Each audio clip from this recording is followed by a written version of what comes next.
Dallas Malayalees അസോസിയേഷന്റെ ആഭിമുഖ്യത്തിൽ മനോരമ ഹോർത്തു സാഹിത്യോത്സവം ഡാലസിൽ അരങ്ങേറി. മലയാള സാഹിത്യ സാംസ്കാരികതയുടെ സമന്വയമായ മനോരമ ഹോർത്തു സാഹിത്യ സാംസ്കാരികോത്സവം കേരളത്തിനു പുറത്ത് ഇതാദ്യമായാണ് ഡാലസിൽ നടക്കുന്നത്. ഭാഷയോടും മലയാള സാഹിത്യത്തോടും ആദരവും താല്പര്യവുമുള്ള അമേരിക്കയിലെ വിവിധ സംസ്ഥാനങ്ങളിൽ നിന്നുമെത്തിയ മലയാളികൾ പങ്കെടുത്ത സൗഹൃദ സദസ്സ് മലയാള മനോരമ എഡിറ്റോറിയൽ ഡയറക്ടറും ഭാഷാപോഷിണി എഡിറ്റർ ഇൻ ചീഫുമായ ജോസ് പനച്ചിപ്പുറം ഉദ്ഘാടനം ചെയ്തു. പ്രമുഖ പ്രഭാഷകനും ക്യാൻസർ രോഗ വിദഗ്ധനും സാമൂഹ്യ സാംസ്കാരിക വിചക്ഷണനുമായ ഡോക്ടർ MV പിള്ള മുഖ്യപ്രഭാഷണം നടത്തി.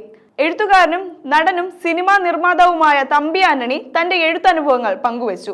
Dallas Malayali association president Judy Jose ചടങ്ങിൽ അധ്യക്ഷനായിരുന്നു. മനോരമ ഹോർത്തു സാംസ്കാരിക വേദിയിൽ ജോസ് പനച്ചിപ്പുറം അമേരിക്കൻ മലയാളികൾക്കായി ഡോക്ടർ MV പിള്ളയെ പൊന്നാട അണിയിച്ച് ആദരിച്ചു.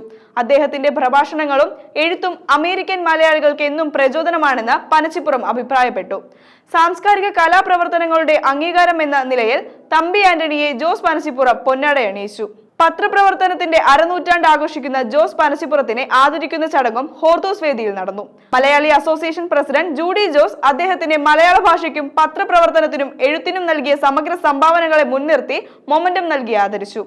സാഹിത്യോത്സവത്തിന്റെ ഭാഗമായി നടന്ന സംവാദത്തിലും സ്വന്തം രചനകളുടെ അവതരണത്തിലും ജോജോ കോട്ടയ്ക്കൽ, ബാബു ചിറയൽ, മാർട്ടിൻ ജോസഫ്, മധു, ബിനു കല്ലുങ്കൽ, എബ്രഹാം ചെറിയാൻ, ജോസൻ തുടങ്ങിയവർ പങ്കെടുത്തു.